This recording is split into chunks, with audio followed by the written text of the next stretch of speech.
New ইয়র্কের Jackson Heights থেকে আপনাদের স্বাগত জানাচ্ছি। আমি খালেদ মহিউদ্দিন। দর্শক, আমরা একটু ক্ষমা চেয়ে নিচ্ছি, আমাদের আজ অনুষ্ঠান শুরু করতে একটু দেরি হয়েছে, সেই জন্য আমরা আন্তরিকভাবে ক্ষমা প্রার্থী। আজ আমরা যাকে অতিথি হিসেবে পেয়েছি এবং এই বিশেষ অনুষ্ঠানে আপনাদের স্বাগত জানাচ্ছি, তিনি প্রফেসর আসিফ নজরুল। তিনি একজন জুরিস্ট, লেখক, সাংবাদিক এবং তার অনেক পরিচয়। তবে তার সবচেয়ে বড় পরিচয় এই মুহূর্তে যে তিনি সরকারের একজন উপদেষ্টা, তিনি সরকারের সঙ্গে রয়েছেন।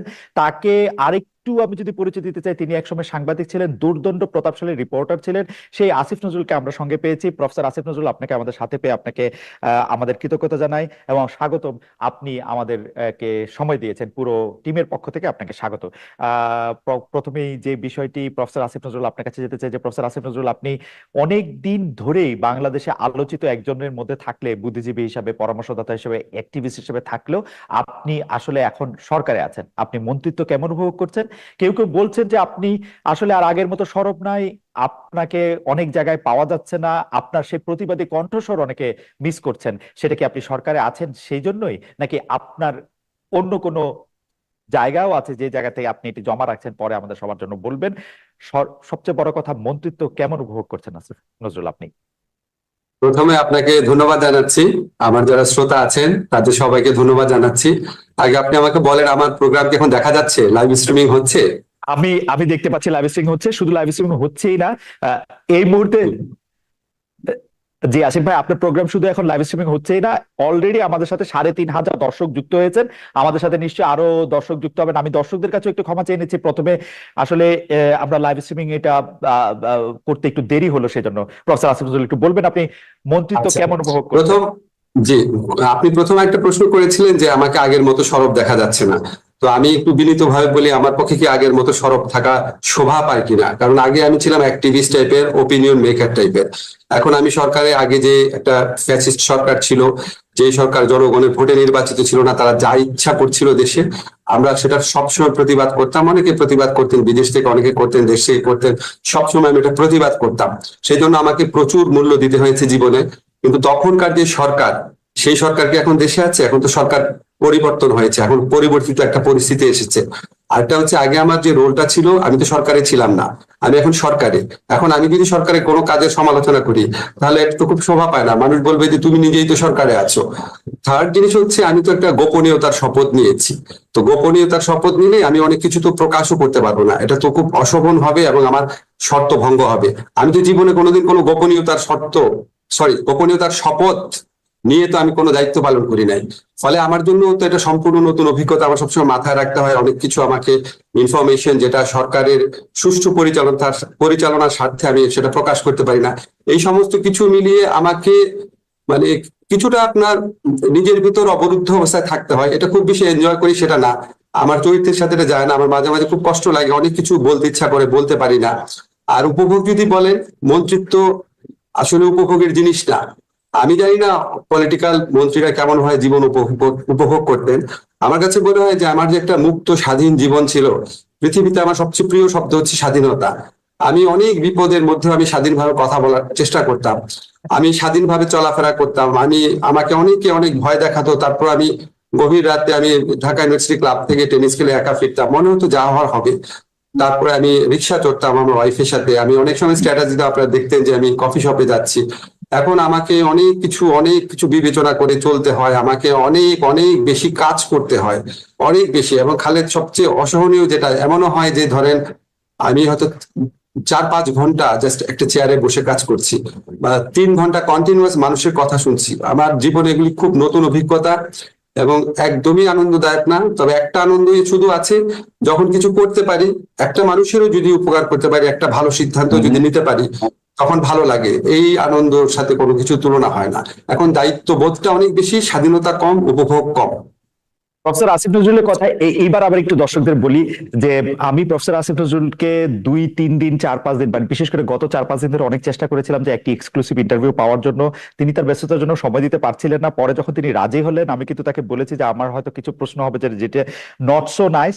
আসিফ ভাই আমাকে বলেছেন যে আমি যে কোনো ধরনের প্রশ্ন যে কোনো ভাবে করতে পারি, এমনকি তিনি আমাকে বলেছেন যে আমি চাইলে এটাও লিখতে পারি যাতে দর্শকরা এটাতে অংশগ্রহণ করতে পারে, যে অপ্রীতিকর প্রশ্ন তাকে করা যাবে। আসিফ ভাই, সেই জন্য আপনাকে আলাদা করে আবারও ধন্যবাদ দেই।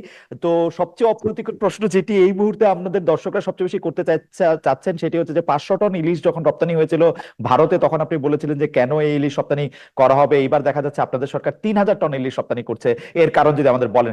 আরেকটা বিষয় বলে রাখি, প্রফেসর আসিফ নজরুল আপনি আসবেন শুনে অনেকে আমাদেরকে প্রশ্ন পাঠিয়েছেন, সুতরাং আমাদের অনেক প্রশ্ন আছে। আপনি যদি একটু সবগুলি বিষয়ে যদি আপনি একটু সংক্ষিপ্ত আকারে একটু বলেন যে আপনারা 3000 টন ইলিশ রপ্তানি করছেন, এটি কেন? জি, আমি প্রথমে আপনাকে বলি, আমি ইলিশ রপ্তানির যে স্ট্যাটাসটা দিয়েছিলাম তখন আমি উপদেষ্টা ছিলাম না। আর 3000 টনের ব্যাপারটা আমি আপনাকে একটু ক্ল্যারিফাই করি। সেটা হচ্ছে আমাদের এই গত বছর, আমি একদম পরিসংখ্যান নিয়ে এসেছি যাতে কোনো মিসআন্ডারস্ট্যান্ডিং না হয়, গত বছর 3950 টন ইলিশ রফতানির সর্বোচ্চ অনুমোদন দেওয়া হয়েছিল। প্রকৃত রফতানি হয়েছিল 802 টন। এই বছর তার চেয়ে কম ইলিশ রপ্তানির অনুমোদন দেওয়া হয়েছে 3000 টন। অ্যাকচুয়াল রপ্তানি কত হবে সেটা আপনি at the end of the day দেখেন।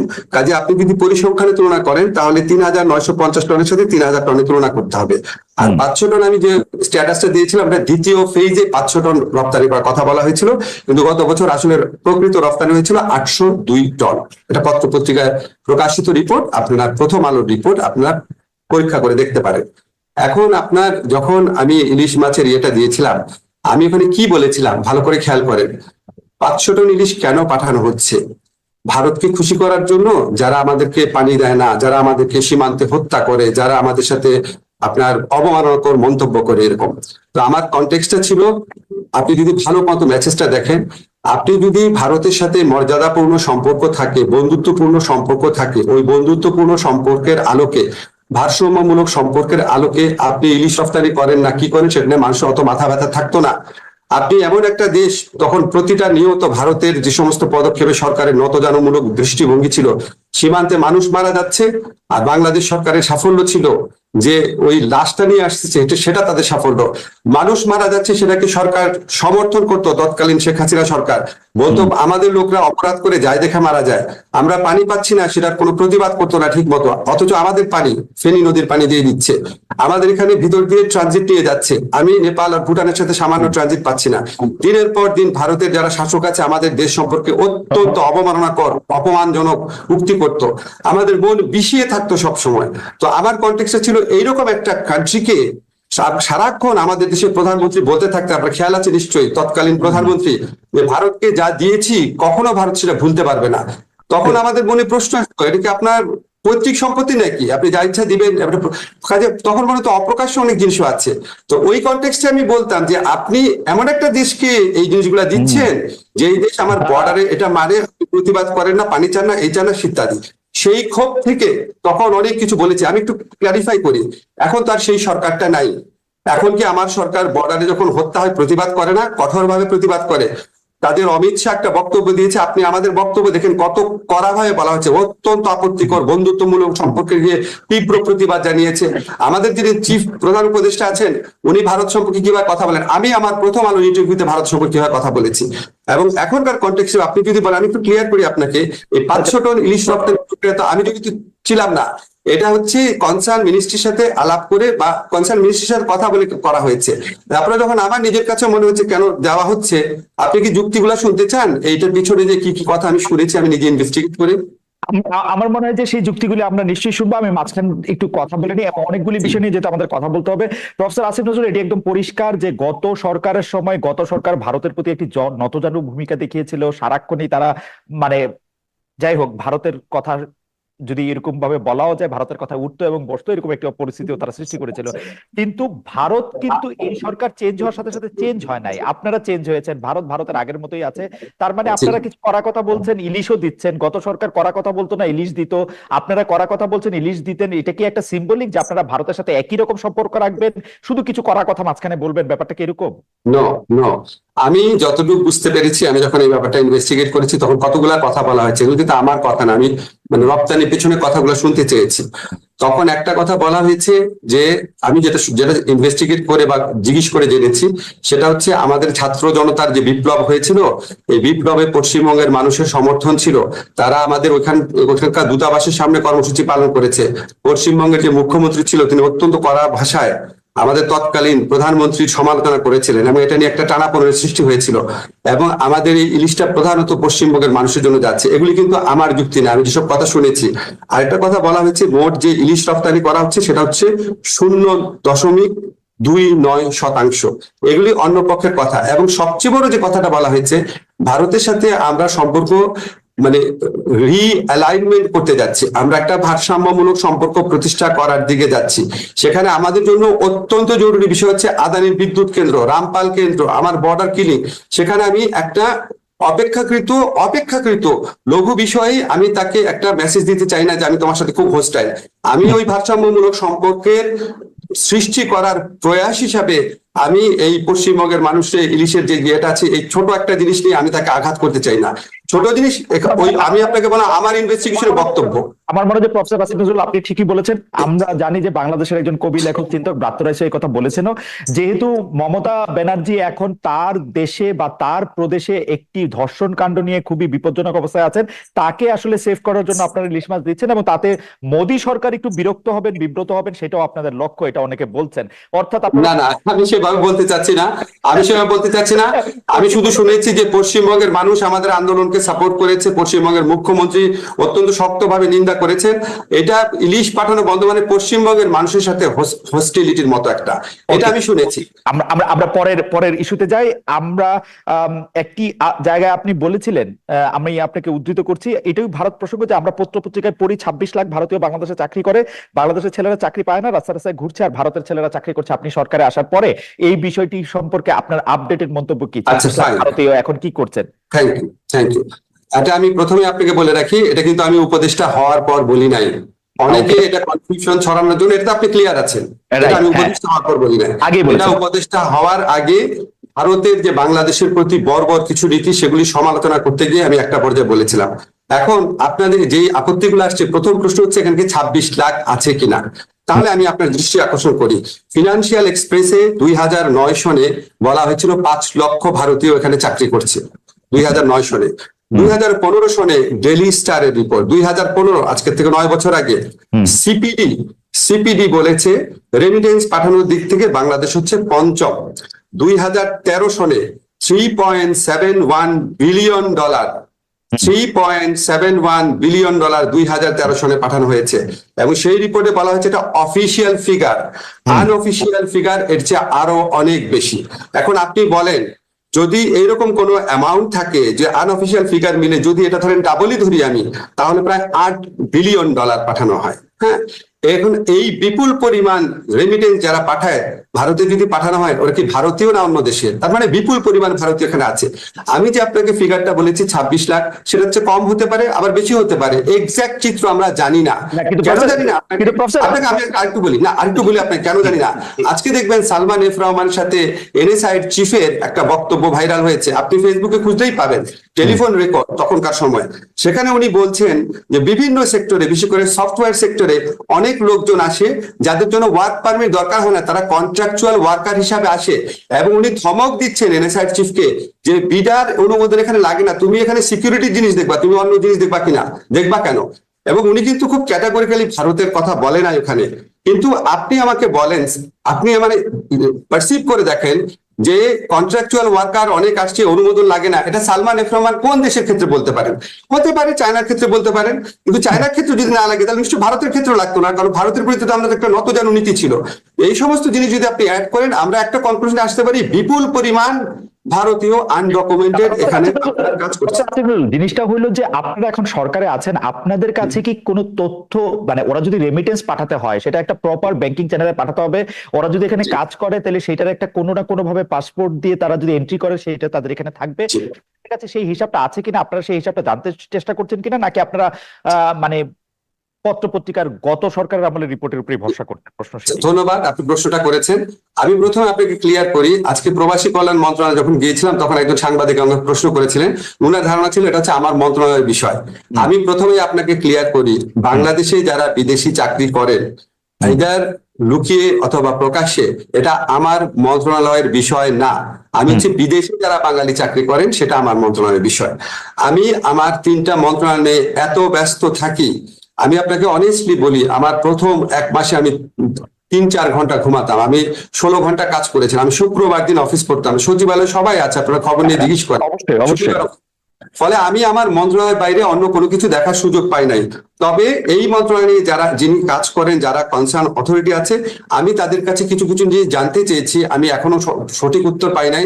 আপনি জানেন বিডা সহ বিভিন্ন প্রতিষ্ঠান রিঅর্গানাইজ করার কাজ চলছে। আমি আপনাকে এইটুকু অ্যাসিউরিটি দিতে পারি যে অন্য কোনো উদ্যোগ থাকতে পারে, কিন্তু আমার উদ্যোগ অবশ্যই থাকবে। ভারতীয় শুধু না, এই দেশে যারা চাকরি করে তাদেরকে প্রপারলি চাকরি করতে হবে। যদি বাংলাদেশে স্কিল ওয়ার্কার থাকে, অন্য দেশ থেকে আপনি ওয়ার্কার আনতে পারবেন না। যারা কাজ করে তাদের প্রকৃত বেতন দেখায় কাজ করতে হবে, জব পারমিট লাগবে, তাদেরকে লিগ্যাল পথে টাকা পাঠাতে হবে। এইসব ব্যাপারে অবশ্যই অবশ্যই আমি সোচ্চার হব, এখনো সোচ্চার আছে। আপনার কাছে বলি, এখনো আমি সরকারের বিভিন্ন পর্যায়ে এসব কথা তুলেছি, কিন্তু আমি একদম ফর্মালি যখন উপদেষ্টা পরিষদে আলোচনা হবে অবশ্যই আমি জিনিসগুলো তুলবো। কিছু কিছু ব্যাপার আমি কোথায় প্রশ্ন করছি, কোথায় উত্তর জানতে চাচ্ছি, আমি আপনাকে সবকিছু এখন বলতে পারবো না। তবে এটা আমি আপনাকে কনফার্ম করি, অবশ্যই এই ব্যাপারে আমার দৃষ্টি থাকবে। প্রফেসর আসিফ নজরুল, বর্তমানে যিনি পররাষ্ট্র উপদেষ্টা আছেন জনাব তৌহিদ হোসেন সাহেব কিন্তু আমাকেও বলেছিলেন একটি ইন্টারভিউতে বাংলাদেশে এই বিপুল সংখ্যক লোকের চাকরি করার কথা, বিপুল পরিমাণ রেমিটেন্স ভারতের পাঠানোর কথা। তো সেটা নিশ্চয়ই তিনি অবগত আছেন। 50 দিন একটা সময়, তিনি নিশ্চয়ই এই ব্যাপারটাও দেখবেন। আমরা এই অনুষ্ঠান যদি তিনি দেখে থাকেন আমাদের এই আহ্বান রেখে যাবো। তবে খালেদ, আমি একটা জিনিস বলি, এখানে যারা কন্ট্রাকচুয়াল চাকরি করেন, যারা প্রাইভেট সেক্টরে বিভিন্ন লোকজনকে নিয়ে আসেন, তারা তো নন ডকুমেন্টেড। সো প্রকৃত সংখ্যা আমি পাবো না। আমি আপনাকে আমার ব্যক্তিগত অভিজ্ঞতা থেকে বলি, আমার ব্যক্তিগতভাবে পরিচিত একটা প্রতিষ্ঠানে যখন আমি দেখলাম অনেক ফরেনার চাকরি করে, মানে ভারতীয় চাকরি করে, স্পেসিফিক্যালি বলি অনেক না, 7-8 জন ভারতীয় চাকরি করছে। তা আমি ওনাকে জিজ্ঞেস করলাম, উনি খুব ঘনিষ্ঠ, যে আপনি কেন দিচ্ছেন চাকরি? বলে শেখ হাসিনার গভর্নমেন্টের আমলের কথা, বলে উনাদেরকে চাকরি টাকরি না দিলে সরকার ভাবে আমরা অন্য পক্ষের লোক। এইরকম একটা সিচুয়েশন দেশে বিরাজ করতো। এখন আপনার এই সরকার পরিবর্তনের পর নিশ্চয়ই ওই লোকগুলাকে আর কাজে রাখা হবে না, বুঝতে পারছেন? হয়তো ওই প্রয়োজনীয়তা নাই। ফলে আপনি অ্যাকচুয়াল নাম্বার পাবেন কিনা আদৌ সেটাও সন্দেহ আছে, কাছাকাছি নাম্বার পাবেন। আমরা সেই হিসাবটি দেখতে চাই।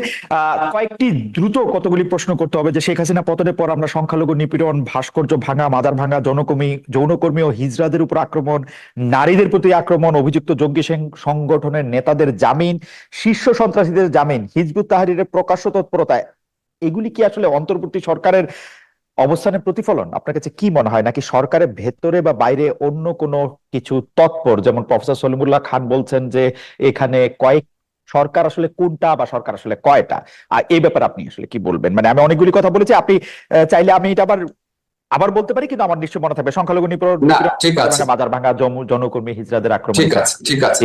আপনি যে সমস্ত ঘটনা বলেছেন এগুলি সবই অত্যন্ত দুঃখজনক, এবং আমরা বিভিন্ন সময় আমাদের বিভিন্ন উপদেষ্টারা এসবের বিপক্ষে কড়া বক্তব্য রেখেছি, সরকারের পক্ষ থেকে বক্তব্য রেখা হয়েছে। তবে খালেদ, আপনাকে আমি একটু বিনয়ের সাথে একটা কথা বলি। যখন আমি আপনার টক শো করতাম, যখন আমি এই সরকারে আসার আগে কথা বলতাম, আমি কিন্তু নিজে বলতাম যে সরকার এত নিপীড়ন চালাচ্ছে, এই সরকার পতনের পর অনেক ভয়াবহ ঘটনা ঘটতে পারে, সরকারকে ওয়ার্ন করার চেষ্টা করতাম। আপনার নিশ্চয়ই মনে আছে যে ফ্যাসিস্ট আওয়ামী লীগ সরকারের যারা মন্ত্রী, তারাও বলতো আমরা ক্ষমতায় না থাকলে ঘরে ঘরে ঢুকে আমাদেরকে মেরে ফেলা হবে, এরকম কথা বলা হতো না খালেদ?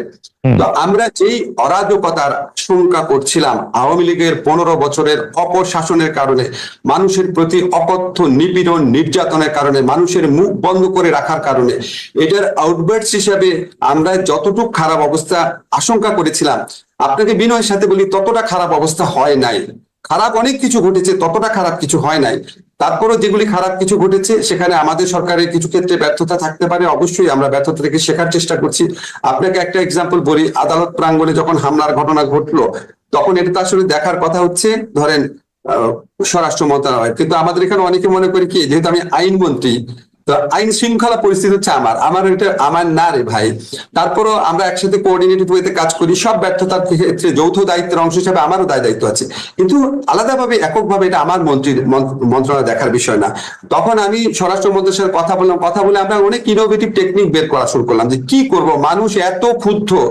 আমি যখন জিজ্ঞেস করলাম স্বরাষ্ট্র মন্ত্রণালয়কে যে মানুষ যেভাবে মারতে আসছে আপনারা ঠেকান না কেন? পুলিশ বলে পুলিশ ঠেকাতে গিয়েছিল, তখন তো পুলিশের মরাল কারেজ ছিল না, যারা মারতে এসছে তারা পুলিশকে অকথ্য গালাগালি করে বলছে তোরা শেখ হাসিনার পুলিশ না, মাইরা তোদেরকে ঝুলায় রাখবো, আমাদের ধাক্কা দিস। মানে পুলিশের তো তখন মরালিটি নাই। কিছুদিন আগে পুলিশের বাহিনীর সদস্যরা হাজার হাজার ছাত্র জনতাকে হত্যা করেছে, সেই পুলিশকে ওই মরাল কারেজটা থাকে, তখন আমরা বিভিন্ন পদ্ধতি বের করা শুরু করলাম। আমি বললাম আচ্ছা ঠিক আছে, আমাদের যারা বিচারকরা আছে ওনাদেরকে রিকোয়েস্ট করলাম যে আপনারা তো যে কোনো সময় ইচ্ছা করলে শুনানি করতে পারেন, তাহলে সকাল 7টায় শুনানি করেন।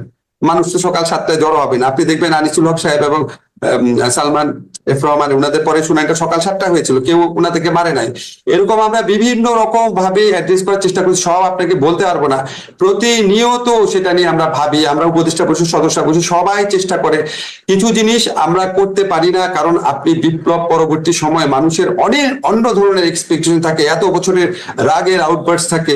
আর সলিমুল্লাহ ভাই যেটা বলেছে যে বিভিন্ন ধরনের সরকার, ওটা বলতে পারে। আমরা তো একটা পলিটিক্যাল পার্টির গভর্নমেন্ট না। পলিটিক্যাল পার্টির গভর্নমেন্ট হয় কি, তারা অনেকদিন একসাথে কাজ করে, তাদের মধ্যে কোঅর্ডিনেশন থাকে, তাদের একটা দক্ষ কর্মী বাহিনী থাকে। আমরা তো কেউ কারোর সাথে আগে কাজ করি নাই, আমরা সবাই একসাথে নতুন করে আসছি। আমাদের এটি আমার মনে হয় যে এই বক্তব্য পরিষ্কার। শুধু বাংলাদেশের সংখ্যালঘু সামনে তাদের বড় পূজা আসছে, তাদের সবচেয়ে বড় ধর্মীয় উৎসব, তাদের মধ্যে থেকে কেউ কেউ জানতে চাইছেন যে এই 4 দিন তারা নিশ্চিন্তে পূজা করতে পারবেন কিনা। এক বাক্যে আপনি এটা কোনো কিছু বলবেন কিনা, আমরা পরবর্তী প্রশ্নে এটা যাবো। এটা আপনার কাছে একটি প্রশ্ন ছিল। এখন পর্যন্ত যতগুলা ধর্মীয় অনুষ্ঠান হয়েছে, ধরেন জন্মাষ্টমীর অনুষ্ঠান হয়েছে, সেটা তো ভালোভাবে হয়েছে। আমরা অবশ্যই সর্বাত্মক চেষ্টা করব।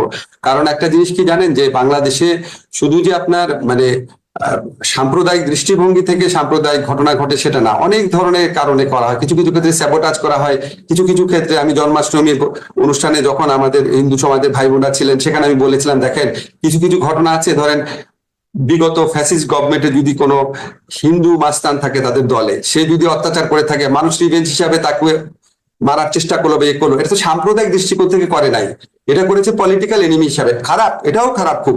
তো আমরা যেন সাম্প্রদায়িক ঘটনার সাথে অন্যান্য ঘটনাগুলোকে পৃথক করার চেষ্টা করি। এটা আমি ওনাদেরকে বলেছি, আমার খুব ভালো লেগেছে, ওনারা এটাকে একসেপ্ট করেছেন, আমার সাথে এটা নিয়ে কোনো আর্গু করেন না। ওরা বলেছে এরকম হতে পারে। আরেকটা ব্যাপার হচ্ছে কি, ধরেন এটা আমরা সবসময় মনে রাখি, ধরেন আমাদের এখানে যদি সাম্প্রদায়িক ঘটনা ঘটে, ভারত সাথে সাথে প্রচন্ড আপনার এটা নিয়ে ইন্টারন্যাশনাল একটা নয়েজ তুলে ফেলে। তো আমার মাঝে মাঝে মনে হয় যে আমি যদি মানে পররাষ্ট্র মন্ত্রণালয়ে থাকতাম, তো ভারতে যে মুসলিম নির্যাতনের ঘটনা ঘটে, আমি ওখান থেকে বলার চেষ্টা করতাম যে আমরা খুবই উদ্বিগ্ন যে ভারতে মুসলিম নির্যাতনের ঘটনা ঘটছে কেন।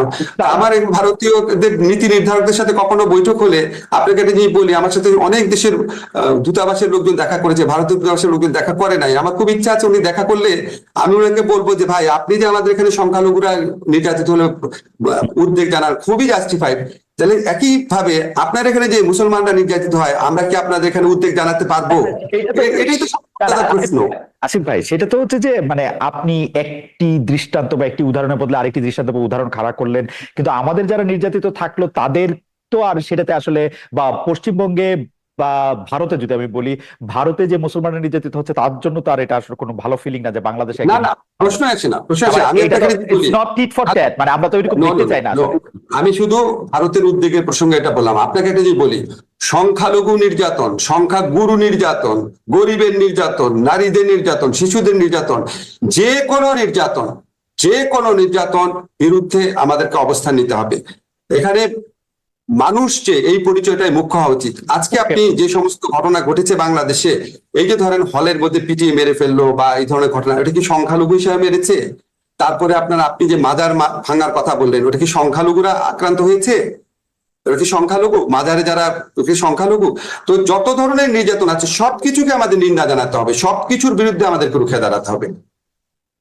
আসিফ ভাই, আসলে সময় পেরিয়ে যাচ্ছে, আপনার কথা শুনতেই শুধু ইচ্ছা করে, কিন্তু অনেকগুলি বিষয় রয়েছে। আমি একবারে বলে ফেলি, আমার আসলে সংবিধান, আপনাদের পরবর্তী কার্যক্রম, ভবিষ্যৎ এবং অন্যান্য অনেক বিষয় নিয়ে অনেক প্রশ্ন রয়েছে। আমি শুধু এটি এই মুহূর্তে বলি, যার মৃত্যুতে শেখ হাসিনার গদি নড়ে গিয়েছে, সেই আবু সাইদের মৃত্যু বুলেট নয়, মাথায় আঘাতে ত্বরান্বিত হয়েছে, এমন ময়নাতদন্ত প্রতিবেদনের তথ্য এখন আলোচনায়। এটা নিয়ে কি বলবেন আমাদের যদি সংক্ষেপে একটু বলেন। আপনি কি ময়নাতদন্তের রিপোর্টটা পেয়েছেন খালেদ? ময়নাতদন্তের রিপোর্টটা আমি একটু দেখেছি। আচ্ছা ফাইন, তাহলে আপনাকে একটা ঘটনা বলি। এই ময়নাতদন্তটা আমি কিন্তু দেখার সময় পাইনি, আমি সারাদিন মিনিস্ট্রি কাজে ব্যস্ত ছিলাম। আপনি কিন্তু দেখবেন কাইন্ডলি, এটা কত তারিখের ময়নাতদন্তের রিপোর্টটা, কত তারিখের? আচ্ছা, ময়নাতদন্তের রিপোর্ট আমি আপনাকে ক্ল্যারিফাই করি। হ্যাঁ জি, আচ্ছা ফাইন, আমি আপনাকে ক্ল্যারিফাই করি। আপনার কি মনে আছে আওয়ামী লীগ আমলে ময়নাতদন্তের রিপোর্ট কিভাবে দেওয়া হতো? এটা নিশ্চয়ই আপনার মনে আছে। রাইট। জাজ্জুলুমার হত্যার ঘটনা আওয়ামী লীগ আমলে ময়নাতদন্তে বহু ঘটনা পত্রিকা পড়েছে আমরা, ঘুরিয়ে দিত। এখন আপনি যদি এই আমলেও ময়নাতদন্তের ঘটনা ঘটে, রাইট, ময়নাতদন্তের রিপোর্টটা 24শে মনে আছে? 24শে জুলাই দেওয়া, 24শে জুলাই দেওয়া, জি, অর্থাৎ আওয়ামী লীগ আমলে 24শে জুলাই দেওয়া আওয়ামী লীগ আমলের ময়নাতদন্ত রিপোর্ট। আপনাদের কি বিচার বিবেচনা বোধ কি হারিয়ে গেছে? আপনাদের যারা এই সমস্ত প্রশ্ন তোলেন, আপনাদের কাছে অনুরোধ করি, আপনারা কি ভুলে গেছেন যে আওয়ামী লীগ আমলে ময়না তদন্তের রিপোর্ট, পুলিশের তদন্তের রিপোর্ট, ডাক্তারের রিপোর্ট সবকিছু কিভাবে ম্যানিপুলেট করা হতো? কাজে আমরা ঠিক ডেফিনেটলি আবার ময়না তদন্ত করবো, এবং এই ময়না তদন্ত যদি ভুল হয়ে থাকে, ম্যানিপুলেটেড হয়ে থাকে, অবশ্যই আমরা দেশবাসীর কাছে প্রকাশ করব।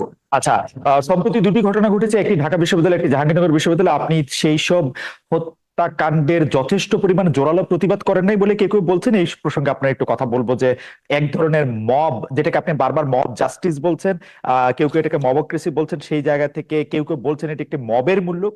সেই জায়গা থেকে আপনি আসলে আমাদের কি জানাবেন বা কি আমি যথেষ্ট প্রতিবাদ করেছি। আমি সাংবাদিক সম্মেলনে বলেছি কোনো অবস্থাতেই ছেড়ে দেওয়া হবে না।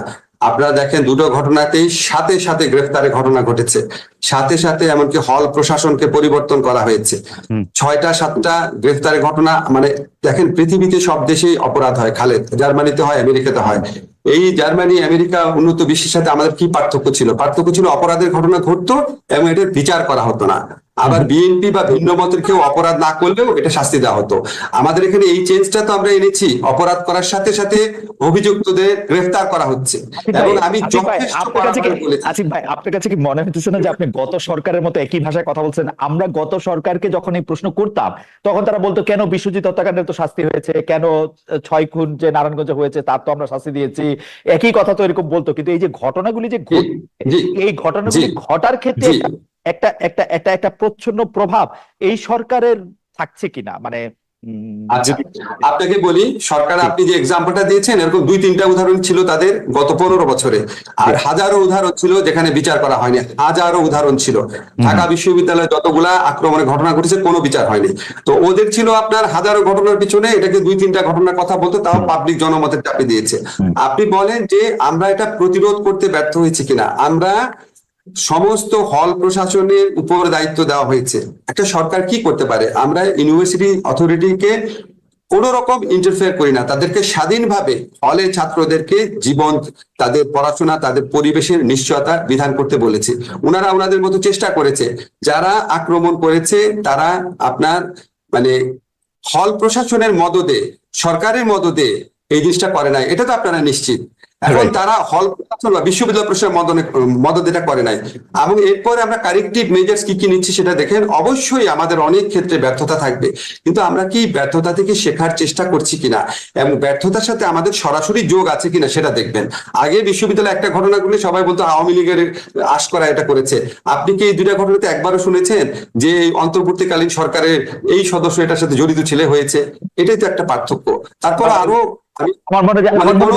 এই সমস্ত ঘটনার পর কোনো মেজারই যথেষ্ট মনে হবে না মানুষের কাছে। আমরা এটা সম্পর্কে সচেতন আছি, আমরা আমাদের মতো চেষ্টা করব, যতটুকু সম্ভব চেষ্টা করব। আপনার কাছে আমি আবারও বলে যাই, সারা জীবন আমি একটা কথা বলতাম, আমরা নিশ্চয়ই মনে আছে যে শিবির সন্দেহে কেন মারা হচ্ছে, এটা তো কোনো আইনে নাই। আমি সাংবিধানিক আইনের শিক্ষক। কোন রকম কাউকে বিনা মানে কি বলবো বিনা আইনে, মানে আপনি আইনগত ভাবে একটা লোককে মেরে ফেলতে পারেন যদি বিচার টিচার করে ফাঁসি দেন বা right of privatisation properly use করেন। বেআইনি ভাবে কাউকে আঘাত করা, কাউকে মারা, এই মবক্রেসি করা, এগুলি গুরুতর ফৌজদারি অপরাধ। অবশ্যই এগুলি কেউ যদি করে আমরা প্রতিরোধে ব্যর্থ হতে পারি, কিন্তু বিচারে ব্যর্থ না। আসিফ নজরুল, আমাদের আপনি যেহেতু শিবিরের প্রসঙ্গটা তুললেন, সেজন্য এটা বলা হয় যে বর্তমান সরকারের সাথে জামায়াতের সম্পর্ক সবচেয়ে বেশি। আসলে জামায়াতই বর্তমান সরকারের চালিকা শক্তি। বলা হচ্ছে যে প্রত্যেকটা শিক্ষা প্রতিষ্ঠানে যারা ভাইস চ্যান্সেলরের নিয়োগ পাচ্ছেন তারা জামায়াত ঘনিষ্ঠ বা জামায়াতের দেখিয়ে দিল। অন্তর্বর্তী সরকার কি জামাতের উপর খুব বেশি ভর করে আছে কিনা? কেউ কেউ বলছেন বৈষম্য বিরোধী আন্দোলনের যে 152 জন কেন্দ্রীয় সমন্বয়ক রয়েছেন তাদের মধ্যে 108 জনই শিবিরের। এই কারণে কি এই সরকার শিবির দিয়ে বা জামাত শিবির দিয়ে পরিচালিত হচ্ছে বলে কেউ কেউ বলতে চাচ্ছেন? এই কথা নিয়ে আপনার একটু মন্তব্য। আচ্ছা, আমি কিন্তু ফেসবুকে এরকম প্রচারণাও দেখেছি, আপনিও দেখেছেন, খেয়াল করে দেখেন যে বাকশালীদেরকে পুনর্বাসন করছে এই সরকার। আমি এরকম প্রচারণাও দেখেছি আওয়ামী লীগের বদলে বিএনপি সরকার এসছে, সব বিএনপি লোককে দেওয়া হচ্ছে। এখন আবার বলা হচ্ছে জামাতের দেওয়া হচ্ছে। কাজে আপনি প্রচারণা না দেখে আপনি অ্যাকচুয়াল ফ্যাক্টস গুলা দেখার চেষ্টা করবেন। আপনাকে একটা এক্সাম্পল দেখালে তাহলে আপনি একটু বুঝতে পারবেন। ধরেন আমি যখন আন্তর্জাতিক অপরাধ আদালত, যেটা ইন্টারন্যাশনাল ক্রাইম ট্রাইব্যুনাল অ্যাক্ট, সেখানে যখন আমার মন্ত্রণালয়ের পক্ষ থেকে চিফ প্রসিকিউটরকে নিয়োগ দেওয়া হলো, সেদিন ফেসবুকে সারাদিন প্রচারণা চললো যে আমি হচ্ছে জামাত। কেন আমি তাকে নিয়োগ দিলাম? উনি এবি পার্টির লিডার ছিলেন, এবি পার্টি থেকে পদত্যাগ করেছিলেন, খুবই খুবই বড় আইনজীবী, এটা তো আপনারা জানেন, এই আন্তর্জাতিক অপরাধ ট্রাইব্যুনালের সবচেয়ে অভিজ্ঞ আইনজীবীদের একজন। তখন 24 ঘন্টার মতো প্রচারণা চললো, আমি হচ্ছে জামাত। পরে একদিন বিরতির পর শিল্পকলা একাডেমিতে আরেকজন অত্যন্ত প্রসিদ্ধ শিক্ষক জামিল আহমেদ সাহেবকে নিয়োগ দেওয়া হলো। সাথে সাথে 24 ঘন্টার ব্যবধানে প্রচারণা চললো আমি আসলে বাকশালী, আমি খাদানিক এবং আমি নাস্তিক। এখন আপনি বলেন দুইটা জিনিস কি একসাথে সত্যি হতে পারে? কাজে মানুষের মধ্যে ধরেন ফেসবুক আমাদের জন্য একটা সম্ভাবনার অপার দ্বার খুলে দিয়েছে। আর এখন তো কারো আপনার জালিম সরকার না, আমরা বাক স্বাধীনতায় কথায় কথায় সাইবার সিকিউরিটি অ্যাক্ট প্রয়োগ করবো না, কারো অত্যাচার হবে না, কথা বলার জন্য এখন বলতো কোনো রকম খারাপ ঘটনা ঘটেনি, ইনশাল্লাহ আর কোনোদিনও ঘটবে না আমাদের সরকারের আমলে। ফলে মানুষ আপনার যার যা ইচ্ছা মতো বলছে, এবং দেশ নিয়ে সবাই খুব কনসার্ন, তো এটা আবার পজিটিভ দিকও আছে, সবাই কনসার্ন হয়ে সবাই অনেক ধরনের উদ্যোগ প্রকাশ করছে। আপনাকে আমি একটা এই যে বলা হচ্ছে একটা মিনিট 152 জনের মধ্যে 108 জন শিবির, এই প্রচারণার কোনো প্রমাণ আছে? একটা কথা আপনাকে বলি, যেমন আপনি দেখবেন ফেসবুকে কেউ কেউ বলা শুরু করেছে যে জাফর ইকবাল সাহেব তো ঠিকই বলেছিল, এটা তো আসলে জামাত শিবিরের আন্দোলন, এটাও আমি দেখেছি। আচ্ছা ভাই, এই যে বিএনপি সাংবাদিক সম্মেলন করে বললো যারা মারা গেছে তাদের মধ্যে 50% হচ্ছে বিএনপির লোক, ঠিক আছে? আর আজকে আমি একটা টক শো দেখছিলাম, আমার চোখ দিয়ে পানি পড়ছিল, বরকতুল্লাহ বুলুর ছেলে সানিয়া, যে ছেলেটা আপনার পুরো ঘটনা বর্ণনা করলো, তার মা ছিল পাশে। আমি কিন্তু আন্দোলনকালে আমি তাকে চিনতাম না, আমি তার ছবিটা ফেসবুকে দিয়ে বলেছিলাম বাংলাদেশের জয় হবে। একটা মা তার ছেলে টর্চার হচ্ছে, তারপর তাকে বলছে আমরা তোমার সাথে আছি। এই যে ওই ভিডিও, ওই ছেলেটার বর্ণনা পড়লাম, এখন সে কি জামাতের লিডারের ছেলে? আজকে আপনি মুগ্ধর স্ট্যাটাসের কথাটা মনে করেন, মুগ্ধ যে স্ট্যাটাস দিয়েছে, হঠাৎ করে আপনি যা ইচ্ছা তো বললে হবে না, আপনাকে প্রমাণ দেখান জিনিসটা। আমি যেটুকু জানি আপনাকে বলি, খালেদ, আমি ঢাকা বিশ্ববিদ্যালয়, খালেদ একটা জিনিস, ঢাকা বিশ্ববিদ্যালয়ের শিক্ষক হিসাবে কাছের থেকে আমি যেটা জানি, এই জালিম ফ্যাসিস্ট সরকারের বিরুদ্ধে আন্দোলনে এমনকি ছাত্রলীগের সাধারণ কর্মী যাদেরকে টর্চার করে ছাত্রলীগ বানানো হয়েছিল, এমনকি তাদেরও কারো কারো পার্টিসিপেশন ছিল। বিপুল সংখ্যক ছাত্র দলের নেতার সংশ্লিষ্টতা ছিল, শিবিরদের আমি চিনতাম না, তাদেরও থাকতে পারে, বাম দলের সংশ্লিষ্টতা ছিল, সাধারণ মানুষের সংশ্লিষ্টতা ছিল, তারা তো বাংলাদেশের মানুষের অংশ, সবার অংশগ্রহণ ছিল। আচ্ছা, আমি আপনার সাথে কথা বলার একটা সুবিধা হলো যে আপনার কথা থেকেই আসলে গুরুত্বপূর্ণ কথাগুলি ক্লু পাওয়া যায়। আপনি আন্তর্জাতিক অপরাধ ট্রাইব্যুনালের আইন বা তাদের চিফ প্রসিকিউটরের কথা বলেছেন। প্রফেসর আসিফ নজরুল, আমি একজন জুরিস্ট হিসেবে আপনার কাছে প্রশ্নটা করতে চাই যে সেই আইন আপনারা সংশোধন করছেন, সেই জায়গায় আপনি যাকে চিফ প্রসিকিউটর আপনারা যাকে নিয়োগ দিলেন, সেই আইনজীবী তাজুল ইসলাম, জামায়াত নেতা মতিউর রহমান নিজামী, আলী হাসান মোহাম্মদ মুজাহিদের আইনজীবী ছিলেন। তিনি, তার কিছু পেন্ডিং কেস রয়েছে এই আদালতে, তাকে আবার আপনি দেয়ালের এই পাশে নিয়ে আসলে এরকম কোন উদাহরণ কি আছে? মানে মানে ওয়াজ ইট এ মাস্ট, মানে তাজুল ইসলাম কি কেন এটা চিফ প্রসিকিউটর করতে হবে? আচ্ছা ঠিক আছে, এখন আপনি আমাকে বলেন, বাংলাদেশে যারা আইনজীবী আছে তাদের একটা বড় অংশ হচ্ছে প্রো আওয়ামী লীগ, এটা তো সত্যি কথা, রাইট? এখন আপনার কি ধারণা তারা এই আদালতে আইনজীবী হতে রাজি হবে? যে এই আদালতে আওয়ামী লীগের নেতাদের বিচার হবে, আপনার কি ধারণা তারা রাজি হবে? আবার ধরেন কিছু কিছু আইনজীবী আছে যাদের দক্ষতা নিয়ে, বড় একটা অংশ তো বিএনপির আইনজীবীরাও আছেন যারা খুব আনন্দ নিয়ে রাজি হবে আওয়ামী লীগের লোকদের বিচার করতে। তাই আপনার ধারণা না? জি, আমার ধারণা। আমি আপনাকে নাম দিতে পারি, আমি আপনাকে নাম দিতে পারি। আপনাকে একটা কথা বলি খালেদ, আচ্ছা ঠিক আছে, আমাদের এই আদালতে তো আরো কিছু আইনজীবী নিয়োগের বিধান আছে, আপনাকে আমি একটা চ্যালেঞ্জ করে দিলাম, আপনি বিএনপির দক্ষ কোনো আইনজীবী কিন্তু এনে দেন ভাই, এখানে মানে গুরুত্বপূর্ণ উপস্থিত হওয়ার আছে। আরেকটা কথা আপনাকে বলি, তাজুল তো এখানে আইনজীবী, তাজুল তো বিচারক না। তা আপনারা যখন যুদ্ধাপরাধী আদালতে যখন বিচার হচ্ছিল, তখন যারা এই জামাতি নেতাদের বিপক্ষে যারা আইনজীবী ছিলেন, তারা তো সবাই আওয়ামী লীগের পলিটিক্সের সাথে ইনভলভ ছিল, আওয়ামী লীগ পন্থী আইনজীবী ছিল, তারা আওয়ামী লীগ পন্থী আইনজীবী ছিল, আপনার মনে আছে? তো তখন আপনার বিচারে কোনো সমস্যা হয়নি, আমরা বিচারে অন্যান্য প্রসঙ্গে প্রশ্ন তুলেছি, কিন্তু এটা নিয়ে প্রশ্ন তুলিনি। আমরা আইনজীবী তো সরাসরি ভাবেই প্রমাণ করার চেষ্টা করবে দোষ আছে, এবং আমরা তো এই স্কোপটা রেখেছি, যাদের বিরুদ্ধে অভিযোগ আসবে আপনারা পৃথিবীর শ্রেষ্ঠতম আইনজীবীকে নিয়োগ করেন, যেটা গত সরকার করে নাই, আপনারা বেস্ট আইনজীবী নিয়োগ করেন। আমরা তো বিচারক আর জামাত থেকে নিয়োগ করছি না, আমরা তো বিচারক আর বিএনপি থেকে নিয়োগ করছি না, আমরাও চেষ্টা করছি যে বিচারক পদে সবচেয়ে মানে কি বলবো, এখন ভাই সবকিছুর পর বাংলাদেশে মানুষ দেখবে নিয়োগ করার পর বলবো উনি এটার সাথে এই ছিল, উনি এটার সাথে এই ছিল।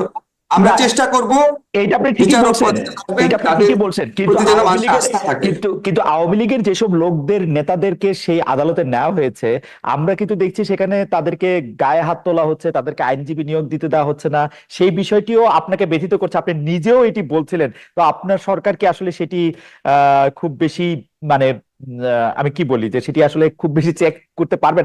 আমি নিজে দেখেছি আপনিও দুঃখ প্রকাশ করেছেন যে এরকম তো হওয়ার কথা না, এটা জি কখনো। জি আমি আপনাকে এরকম তো অনেক কমে গেছে না, আপনি আপনি দেখেন আপনাকে এটা উদ্ধৃতি অনেক করতে কমে চাই, গেছে। আপনি উপদেষ্টা হয়েও বলেছেন যে মানে মানে এরকম কোনোভাবেই আপনি এটা আশা করেন না, মানে মানে জি, আপনি এবং একদম। আপনি কি নিশ্চয়ই লক্ষ্য করেছেন এটার প্রকোপ অনেক কমে গেছে, আদালত প্রাঙ্গণে হামলা, আদালত প্রাঙ্গণে ডিম ছুঁড়ে মারাটা অনেক কমে গেছে, অনেক কমে গেছে। আপনি প্রথম দিকে তুলনায় দেখেন, আমি আপনাকে বলেছি একটা ইনোভেটিভ টেকনিকের কথা, সকাল 7টার সময় করেছে, আরো কিছু কিছু টেকনিক আছে এটা বলতে চাই না, বললে মানুষ ওইটার মধ্যে দিয়ে আক্রমণ করার চেষ্টা করবে। আচ্ছা এখন আচ্ছা নজরুল, আপনি এই আমরা একটু জাতির জনগুরুত্বপূর্ণ বিষয় চলে আসতে চাই। আমি মনে হয় আপনার বক্তব্য পরিষ্কার।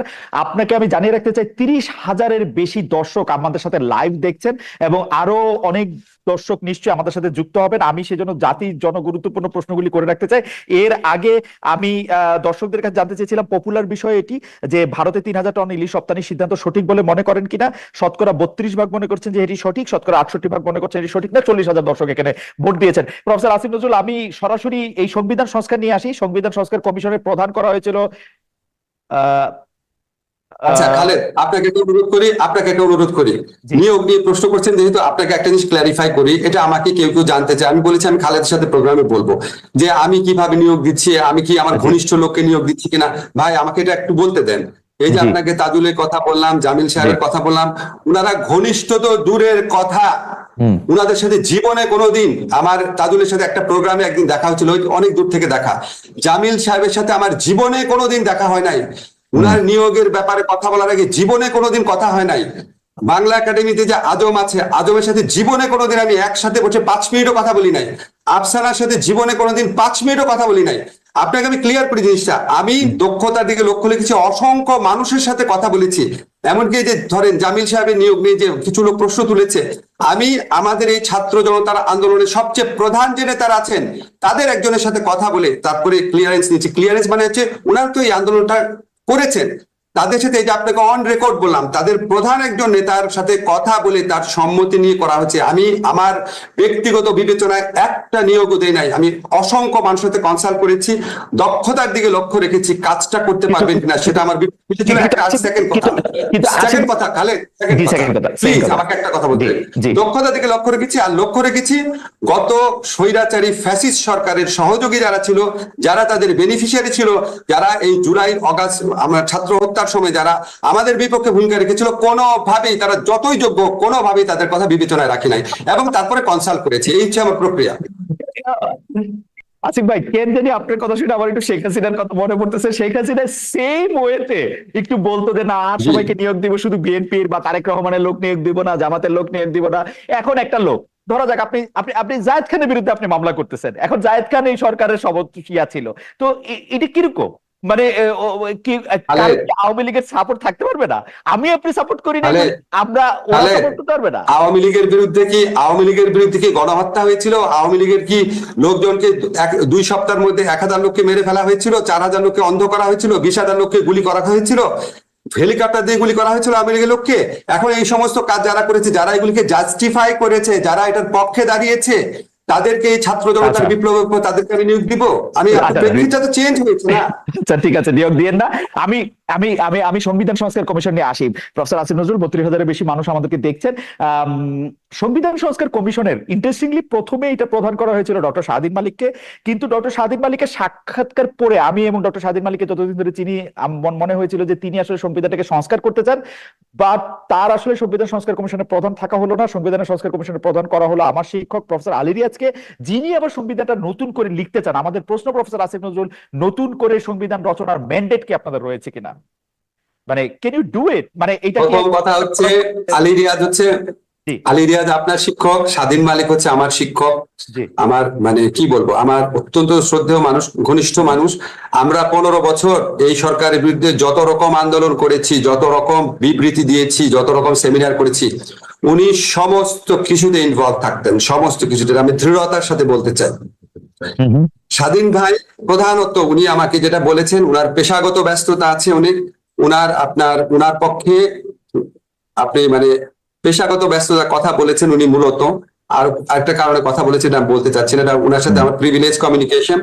উনি পেশাগত ব্যস্ততার কারণে প্রধানত এই দায়িত্ব পালন করতে চান না, কিন্তু আমরা কমিশনের পক্ষ থেকে যে সমস্ত এক্সপার্টের সাথে কথা বলবো অবশ্যই ওনার সাথে আমরা কনসাল্ট করবো। আলী রিয়াজ সংবিধান পুনর্লিখন বলতে কি পুরা সংবিধান পুনর্লিখন বুঝিয়েছেন নাকি কোনো কোনো আর্টিকেল বুঝিয়েছেন? ওনার সাথে যখন আমার কথা হয়েছে আমার মনে হয় না এই সিদ্ধান্ত উনি নিয়ে ফেলেছেন। এটা একটা সংস্কার কমিশন করা হচ্ছে, সেখানে এই প্রশ্নগুলাও আসবে যে আপনারা কি সংবিধান পুনর্লিখন চান কিনা নাকি পুরাপুরি লিখন চান। এই সমস্ত প্রশ্নের কোনো সিদ্ধান্ত নেওয়া হয়নি, এটা কমিশনের মাধ্যমে সিদ্ধান্ত নেওয়া হবে। আপনি সংবিধান পরিবর্তনে যে ম্যান্ডেট বলেছেন, আমরা তো ভাই সংবিধান পরিবর্তন করছি না। সংবিধান পরিবর্তন করবে হচ্ছে নেক্সট কনস্টিটিউয়েন্ট অ্যাসেম্বলি যদি ইলেকশন হয় বা নেক্সট যে পার্লামেন্ট হয় ওনারা করবে। আমাদের তো সংবিধান পরিবর্তনের ম্যান্ডেট নাই। আমরা সংবিধান পরিবর্তনের লক্ষ্যে কাজগুলা এগিয়ে নিয়ে যাব। আমাদের একটা সংস্কার কমিশনের প্রস্তাব থাকবে যে এই সংশোধনী দরকার বা এইরকম একটা সংবিধান দরকার। এরপর এটা ব্রড বেস পলিটিক্যাল পার্টির সাথে আলোচনা করা হবে দ্বিতীয় স্তরে। ওনারা এটা কিভাবে গ্রহণ করতে চান, ওনারা কনসেনসাসের ভিত্তিতে গ্রহণ করতে চান নাকি ওনারা আপনার গণভোটের ভিত্তিতে চান নাকি ওনারা কনস্টিটিউয়েন্ট অ্যাসেম্বলি ইলেকশন করতে চান, তারপরে আপনার জনগণের মতামতের জন্য এটা রাখা হবে। এগুলি পরে ডিসিশন, কোনো ডিসিশন এখন নেওয়া হয় নাই, জাস্ট সংবিধান সংস্কারের একটা উদ্যোগ নেওয়া হয়েছে। এই উদ্যোগ এই আলোচনার মধ্যে দিয়েই ঠিক হবে এটা কিভাবে করা হবে এবং কতটুকু করা হবে। প্রফেসর আসিফ নজরুল, আমরা রাজনৈতিক মামলা, গায়েবী মামলা প্রত্যাহারের অগ্রগতি নিয়ে সম্প্রতি একটা প্রজ্ঞাপন দেখেছি যে ডিসিএসপি এবং সংশ্লিষ্ট যারা পিপির সমন্বয়ে একটা কমিটি করা হয়েছে। কমিটি কাজ করবে পিপির প্রতিবেদনের ভিত্তিতে। এই প্রক্রিয়াটা আসলে কতটা স্বচ্ছ হলো? সব জেলায় দেখে শুনে সৎ পিপি নিয়োগ দিয়ে আপনাদের পক্ষে সম্ভব হয়েছে কিনা? এই ধরনের মামলা প্রত্যাহারের তদবির এবং লেনদেনের ব্যাপারটি কিভাবে ঠেকাবেন? স্বতন্ত্র ও স্বাধীন প্রসিকিউশন সার্ভিস গঠনের কোনো পরিকল্পনা আপনার আছে কিনা, সেটি হচ্ছে প্রথম প্রশ্ন। কিন্তু আমি একটু পপুলার প্রশ্নটি করে রাখি। সেই পপুলার প্রশ্নটা হচ্ছে আপনারা কি তারেক রহমানের এগেইনস্টে যেসব মামলা হয়েছে সব মামলা প্রত্যাহার করছেন কিনা খুব শীঘ্রই? আমরা কোনো ব্যক্তি স্পেসিফিক মামলা উইথড্র করছি না। আপনি দেখেন, আমরা প্রথম বলেছিলাম আমরা জুলাই অগাস্ট যে হত্যাকাণ্ডের যে মামলাগুলো ফলস মামলা করেছিল বিগত ফ্যাসিস্ট সরকার, সেগুলো উইথড্র করেছি হত্যাকাণ্ডের অভিযোগগুলা ছাড়া। সেকেন্ড ফেজে আমরা সাইবার সিকিউরিটি অ্যাক্ট যেটা আছে আমার মন্ত্রণালয়ের পক্ষ থেকে উদ্যোগ নিচ্ছি। আমরা এখানে স্পিচ অফেন্সের সাথে কম্পিউটার অফেন্সের পার্থক্য করছি। আমরা, আপনি জানেন, প্রত্যেকটা কেস দেখতে হচ্ছে, টাইম লাগছে। স্পিচ অফেন্স বা কথা বলার অপরাধের জন্য যাদের বিরুদ্ধে অভিযোগ এসেছিল তাদের সমস্ত মামলা উইথড্র করা হবে। এখানে তারেক রহমান আছেন নাকি খালেদ আছেন এটা আমরা দেখবো না, আমরা ইস্যু ধরে ধরে করবো। এটা হচ্ছে আমার মন্ত্রণালয়ের অ্যাপ্রোচ। আরেকটা কথা বলি, আপনার মনে প্রশ্ন রাখতে পারে তাহলে হঠাৎ করে রোজিনা আর মাহমুদুর রহমান মান্নারটা উইথড্র হলো কেন? কেউ প্রশ্ন তুলেছেন। এবং খালেদা জিয়া, শুনে আচ্ছা, খালেদা জিয়ারটা তো আপনার খালেদা জিয়ার মামলা উইথড্র করেছে পরে। প্রথমে আসছে রোজিনা আর মান্না ভাইয়েরটা। রোজিনা আর মান্না ভাই ওনারা দীর্ঘদিন সাফার করছিলেন, ওনারা পাসপোর্ট পাচ্ছিলেন না, বিদেশে যেতে পারছিলেন না, বিশেষ করে মাহমুদুর রহমান মান্না পাসপোর্ট পাচ্ছিলেন না। মাহমুদুর রহমান মান্না এখনো সংকটাপন্ন অবস্থায় হসপিটালে আছেন। ওনার বিরুদ্ধে একটাই মামলা ছিল, ডিজিটাল সিকিউরিটি অ্যাক্টের মামলা, একটা আইনেই মামলা ছিল। ওনারা ব্যক্তিগতভাবে যোগাযোগ করেছেন এবং অনেক সাফারিংস এর মধ্যে দিয়েছেন। মান্না ভাইয়ের চিকিৎসা কাজ বন্ধ ছিল ওখানে। আর রোজিনার মেয়ের চিকিৎসার ব্যাপার, রোজিনার এরকম একটা, এই মুহূর্তে আমার মনে পড়ছে না, একটা কারণ ছিল। ওনারা খুব রিকোয়েস্ট করেছিল, আমরা একটা সিগনেচার স্টেটমেন্ট হিসাবে আমরা মামলা রুজু করেছি। আরো অনেক মামলা করেছি, আপনাকে এখানে বলে শেষ করতে পারবো না। যেমন ধরেন আপনি মাহমুদুর রহমানের যে স্ত্রীর যে মামলার ব্যাপারটা ছিল, আমাদের অত্যন্ত শ্রদ্ধেয় সম্পাদক, ওটা আমরা করেছি, ওটা পত্রিকা আসে নাই। এরকম আরো আছে কিছু কিছু যেটার জন্য জনজীবন অতিষ্ঠ হয়ে যাচ্ছে। ধরেন আপনার জীবন অতিষ্ঠ হয়ে যাচ্ছে, আপনি ওই মামলার কারণে বিদেশে চিকিৎসা যেতে পারছেন না, আপনার বাচ্চা পড়তে যেতে পারছে না, আপনার বাচ্চাকে নিয়ে আপনি চিকিৎসা দিতে পারছেন না, বাইরে যাওয়ার অনেক প্রয়োজন তো থাকে মানুষের। সেই সমস্ত ক্ষেত্রে আমরা অগ্রাধিকার, দুই একটা অনুরোধের ভিত্তিতে অগ্রাধিকার দিয়েছি। এখন খালেদ মানুষ তো ধরেন এই জিনিসগুলো বলে আমরা বোঝানোর চেষ্টা করেছি আমরা সবকিছু করব, সমস্ত ইস্যু ওয়াইজ জিনিসগুলোকে করবো। ইস্যু ওয়াইজ করার ক্ষেত্রে আমরা ইস্যুটা একটা একটা করে ভাগ করছি। এই থার্ড ফেজে সাইবার সিকিউরিটি একটা মামলার পর থার্ড ফেজে আমার ইচ্ছা আছে আমাদের মন্ত্রণালয়ের পক্ষ থেকে মামলা উদ্ধারের ব্যাপার, কিন্তু আমাদের আর স্বরাষ্ট্র মন্ত্রণালয়ের পক্ষ থেকে একসাথে কাজ করতে হয়। থার্ড ফেজে আমরা গায়েবী মামলাগুলো উদ্ধার করার চেষ্টা করব, কারণ বাংলাদেশে একটা মামলার দীর্ঘ জট রয়েছে। গায়েবী মামলা উদ্ধার হলে সেটার দিক থেকে লাভবান হবে। এবং আপনি জানেন এই গায়েবী মামলাগুলো এত অবিশ্বাস্য, এত হাস্যকর, এত গাঁজাখুরি ছিল, এটা উইথড্র না করা তো মহাপাপের মতো একটা ব্যাপার হবে।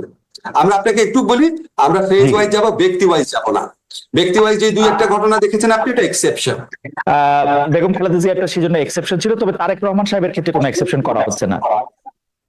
বেগম খালেদা জিয়ার ক্ষেত্রে মামলা উদ্ধারের ব্যাপারটা আপনি কোনটা বলতে চাচ্ছেন? ওনার যে ক্ষমা করার ব্যাপারটা? জি, ক্ষমা করার ব্যাপারটা। বেগম খালেদা জিয়ার মামলায় যে বিচারটা হয়েছিল সেই বিচার নিয়ে মিজানুর রহমান খান এবং আমি লিখেছিলাম। আপনাকে একটা জিনিস মনে করায় দিই, বেগম খালেদা জিয়া মামলার শুনানিকালে উনি বিস্মিত হয়ে বলেছিল যে এতিমের টাকা আমি আত্মসাৎ করেছি এক্সক্লেমেশন চিহ্ন। সেটাকে বিচারক লিখেছেন উনি এতিমের টাকা আত্মসাৎ করে নিজের মুখে স্বীকার করেছেন। আপনি চিন্তা করতে পারেন এই ধরনের বিচার হয়েছে ওনার ক্ষেত্রে। আরেকটা বলি আপনাকে, নিম্ন আদালত যে হাইকোর্ট যে সাজা দেয়, নিম্ন আদালত যে সাজা দেয়, সেটা আপনি কখনো শুনেছেন হাইকোর্ট বাড়িয়ে দেয়? হাইকোর্ট বাড়িয়ে দেয় আপনি শুনেছেন? এমনকি যারা জামাতে যেসব লিডারের শাস্তি হচ্ছে সেই সমস্ত যুদ্ধ অপরাধীর ক্ষেত্রে দুই একটা ঘটনা ছাড়া বাংলাদেশের ইতিহাসে ঘটনা ঘটেছে। উনি শোনেন, পরে আমরা শুনলাম কি যে বিচারক উনাকে জামিন দিয়েছিল দেখে উনার হাইকোর্টে অ্যাপিলেট ডিভিশনে এলিভেশন বন্ধ রেখেছিল, শাস্তি বাড়ানোর পর উনাকে এলিভেট করা হয়েছে। আপনি জানেন গত আমলে কিভাবে বিচার হয়েছে। উনার মতো নির্যাতিত মানুষ বাংলাদেশে কে আছে এই গত 15 বছরে?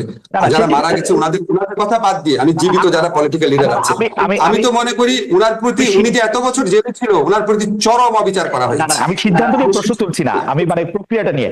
আচ্ছা, পরবর্তী প্রসঙ্গে আসি প্রফেসর আসিফ নজরুল। যে আগের আমলে আপনি ঠিকই বলেছেন, আমরা আগের আমলে অদ্ভুত সব গায়েবী মামলা দেখেছি, কিন্তু এই অদ্ভুত মামলা হওয়ার প্রক্রিয়া কিন্তু এখনো বন্ধ করা নাই।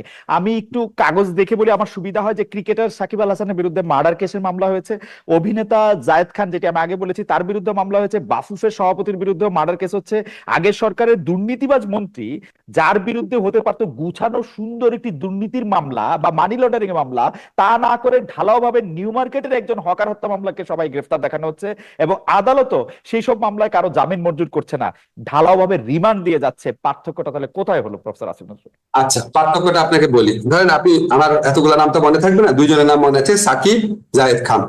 যখন কেউ মামলা করে, মামলা করাটা মানুষের অধিকার, বুঝছেন? ব্যক্তিগতভাবে একজন মামলা করে দিল, সেই এই মামলাগুলা পুলিশ করে নাই। পুলিশ যদি করে তাহলে আপনি বুঝবেন রাষ্ট্র জড়িত আছে। এই মামলাগুলা ব্যক্তিগতভাবে করা হচ্ছে, 1 নাম্বার।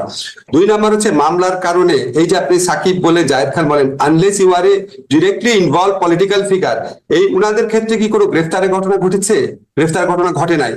যখন মামলা কোনো মানুষ করে, আমরা বারবার বোঝানোর চেষ্টা করেছি, যখন আমরা পুলিশকে বলেছি মামলা যখন করছে আপনারা একটু বোঝানোর চেষ্টা করেন না কেন যে এই মামলাতে আপনারা যাদের বিরুদ্ধে অভিযোগ আনছেন তাদের কি আপনার সত্যি মানে বিশ্বাসযোগ্য কিনা অভিযোগটা। কারণ আমাদের পিআরবি তে কিছু প্রভিশন আছে, হিয়ারসে ধরনের বা গুজব ধরনের মামলা হলে পুলিশ প্রাইমারি কথাগুলো জিজ্ঞেস করতে পারে। পুলিশ কাছ থেকে এবং এমনকি আদালতের কাছ থেকে আমরা যে তথ্য পেয়েছি, যারা মামলা করতে আসে তারা এত বেশি প্রেশার, ওইখানেও এক ধরনের মানে মক প্রেশার থাকে যে পুলিশের পক্ষে এবং কোনো কোনো ক্ষেত্রে আদালতের পক্ষে, যারা বিগত ফ্যাসিস্ট রেজিমের আমলে যাদেরকে নিপীড়ক সংস্থাতে পরিণত করা হয়েছিল, তাদের সেই মরাল কারেজ থাকে না উন্মত্ত জনতাকে কনফ্রন্ট করার জন্য। এগুলো ঘটনা প্রথম দিকে ঘটেছে। আমরা অনেক চেষ্টা করেছি, চেষ্টা করার পর এটা অনেক রিডিউস হয়েছে। আমরা একটা জিনিস সবাইকে বলার চেষ্টা করেছি, দেখেন এফআইআর মানেই গ্রেফতার না। আপনাকে আমি কিছু নাম বলবো না, বাট কিছু কিছু মানুষ যখন আমাদের সাথে যোগাযোগ করে যে এই মামলা তাদের বিরুদ্ধে হওয়ার কথা না, আমরা স্বরাষ্ট্র মন্ত্রণালয় এবং আমরা একসাথে কাজ করি, আমরা আশ্বাস দেওয়ার চেষ্টা করি যে পুলিশ ক্রেডিবল তথ্য না পেলে আপনাদের গ্রেফতার করবে না। গ্রেফতারের খবরগুলো আপনারা পান, কিন্তু গ্রেফতার করা হয় নাই এরকম অসংখ্য ঘটনা আছে। তারপরও আমরা চেষ্টা করছি এই জিনিসগুলা নিয়ে মানুষের যে মনে প্রশ্ন আছে সেগুলিকে আরো বেশি ভালোভাবে অ্যাড্রেস করার চেষ্টা করছি আমরা। প্রফেসর আসিফ নজরুল, আরেকটি বিষয় হচ্ছে যে আপনাদের উপদেষ্টা পরিষদে ছিলেন ব্রিগেডিয়ার জেনারেল সাখাওয়াত হোসেন, তিনি স্বরাষ্ট্র মন্ত্রণালয়ের দায়িত্বে রয়েছিলেন, কিন্তু তার একটি বক্তব্যের উপর ভিত্তি করেই অনেকে বলছেন যে তাকে আসলে সরিয়ে দেওয়া হয়েছে, তাকে আসলে হোম মিনিস্টার তারা রাখা হয় নাই, নতুন একজন হোম মিনিস্টার আনা হয়েছে বা হোম অ্যাডভাইজার আনা হয়েছে। এই ব্যাপারটা আপনি আসলে কি বলবেন? মানে একটি কথা মানে মানে এই ব্যাপারটা কি আসলে ঠিক যে তার কোনো কথার জন্য বা তার কোনো আচরণের জন্য, তার কোনো মন্তব্যের জন্য, মতামতের জন্য, বিশ্বাসের জন্য তাকে আসলে সরিয়ে দেওয়া হয়েছে? ব্রিগেডিয়ার সাখাওয়াত আমাদের অত্যন্ত রেসপেক্টেড একজন মানুষ। ওনার প্রতি এই সরকারের যে আস্থা আছে এটার প্রমাণ আপনি দেখবেন, ওনাকে প্রথমে একটা মিনিস্ট্রি দায়িত্ব দেওয়ার পর আরেকটা অত্যন্ত ইম্পর্টেন্ট মিনিস্ট্রি দায়িত্ব দেওয়া হয়েছে। দায়িত্ব এখানে রিঅর্গানাইজ হতে পারে। আপনি দেখবেন প্রথমে আমাকে একটা মন্ত্রণালয় দেওয়া হয়েছিল, তারপর আমাকে আরেকটা দেওয়া হলো, তারপর আমি আরেকটা দেওয়া হলো, সেটা আমি চাই নাই। এখন আমারটা আমি বলতে পারি আমি এত ওভারবার্ডেন ছিলাম, আমি চাই না, বাট আমাদেরকে দায়িত্ব শেয়ার করতে হচ্ছে। এটা আপনার স্বাভাবিক রিঅর্গানাইজেশন হিসাবে দেখতে পারেন। আর আনলেস এটা ব্রিগেডিয়ার সাখাওয়াতের সাথে প্রধান উপদেষ্টা কি কথা হয়েছে আমি জানি না, বাট আমি উনার সাথে কথা বলে আমার উনাকে একটু ক্ষুব্ধ মনে হয়নি ব্যাপারটা নিয়ে। কাজে এটা আপনার স্বাভাবিক রিঅর্গানাইজেশন হিসেবে দেখতে পারেন। আরেকটা ব্যাপার, ধরেন কেউ কেউ প্রশ্ন তুলছেন, ধরেন আমাদের যে জাহিদুর রহমান, উনি খুব একটা লজিক্যাল প্রশ্ন তুলছেন, সাথে দেখা হয়েছিল কালকে, যে আমাদের এখানে মানে এত কম উপদেষ্টা কেন, এত দায়িত্ব আমরা কেন আরো উপদেষ্টা নিচ্ছি না। এটা আসলে হয়েছে কি, ধরেন গত তত্ত্বাবধায়ক সরকারগুলোর আমল থেকে ট্রেন দাঁড়িয়ে গেছে 10 জন, সেখানে আমাদের আছে 20 জন। কিন্তু আমাদের আবার এটাও বিবেচনা করা দরকার যে অন্য তত্ত্বাবধায়ক সরকারগুলো ছিল একদম অন্যরকম একটা পরিস্থিতি, এরকম বিপ্লব পরবর্তী পরিস্থিতি না। আমাদের বিপ্লব পরবর্তী পরিস্থিতিতে আমাদেরকে অনেক কিছু রিঅর্গানাইজ করতে হচ্ছে, 15 বছরের জঞ্জাল সাফ করতে হচ্ছে, মানুষের সংস্কারের আকাঙ্ক্ষাকে মানে প্রতিনিধিত্ব করতে হচ্ছে। হয়তো হয়তো আমাদের উপস্থিতের সংখ্যা বাড়ানোর প্রয়োজন আছে হয়তো। আচ্ছা, এই প্রশ্নে আমি একটু অন্যভাবে করি। শেখ হাসিনা সরকারের পতনের পর দল হিসেবে আওয়ামী লীগ আর মাঠে নাই। দল হিসেবে তাদের নিষিদ্ধ করা, বিচার করা, এসব দাবি করা হচ্ছে। আপনাদের একজন কলিগ দল গোছানোর কথা বলে তিনি তার দপ্তর খুইয়েছেন। আন্তর্জাতিক অপরাধ ট্রাইব্যুনাল সংশোধন করে এখন দল নিষিদ্ধের প্রস্তাব আপনারা রাখছেন। আপনাদের লক্ষ্য কি আওয়ামী লীগকে নিষিদ্ধ করা? আমি আপনাকে ক্লিয়ারলি বলি যে সংগঠনকে শাস্তি দেওয়ার যে বিধান, এটা আওয়ামী লীগ আমলে সংবিধান সংশোধন করে করা হয়েছিল। সংগঠনকে দায়ী করা যাবে, আপনি চেক করতে পারেন, সংগঠনকে দায়ী করা যাবে। এখন এখানে প্রস্তাব হিসেবে আসছে, আমরা যখন ড্রাফটটা করতে গেছি আমরা ক্রস সেকশন অফ পিপলের সাথে কথা বলেছি, এটা কিন্তু ড্রাফট, একদমই ড্রাফট। আমরা এই যেহেতু কারো অনেকের থেকে দাবিটা আসছে, তখন আমরা এটা আলোচনা টেবিলে তুলেছি। এখানে আপনার কেউ কেউ বলেছে যে আলোচনা আপনি হয়তো পুরোপুরি রিপোর্ট হয়নি, কেউ কেউ এটার বিরোধিতা করেছে, অনেকে এটা সমর্থন জানিয়েছে। কেউ কেউ বলেছে 10 বছর না চিরতরে নিষিদ্ধ করা উচিত, কেউ কেউ বলেছে না নিষিদ্ধ করা উচিত না, শুধু নিবন্ধন বাদ করা উচিত। আমরা একদম প্রাইমারি স্টেজে আছি, কাউকে টার্গেট করে আমরা কিছু করছি না। তবে আমরা বিশ্বাস করি যারা আপনার গণহত্যা করেছে, যারা মানবতা বিরোধী অপরাধ করেছে, সেই সংগঠনের কিছুটা আপনার দায় মোচনের ব্যাপার আছে। সেটা কি ফর্মে হবে সেটা অনেক আলাপ আলোচনার বিষয় আছে। প্রফেসর আসিফ নজরুল, আপনাকে একটু বলে রাখি, আমাদের প্রযোজকদের একটু বলি যে we need 10 more minutes because we started a bit late.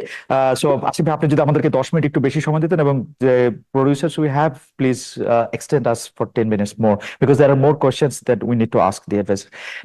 So Asif ভাই, আমরা আপনাকে একটু নাম ধরেই বলি। আপনার দীর্ঘদিনের যে মানে একসাথে কাজ করেছেন আপনারা, জনাব শাহরিয়ার কবির, তার বিরুদ্ধে যে হত্যা মামলা হয়েছে সেই ব্যাপারটিকে আপনি আসলে কিভাবে দেখেন? কেউ কেউ এই প্রশ্ন করছেন 71-এর ঘাতক দালাল নির্মূল কমিটির সামনের সারির সংগঠক বলেই কি তিনি সেই জালে পড়লেন, যেটাতে আসলে আপনি নিজেও ছিলেন?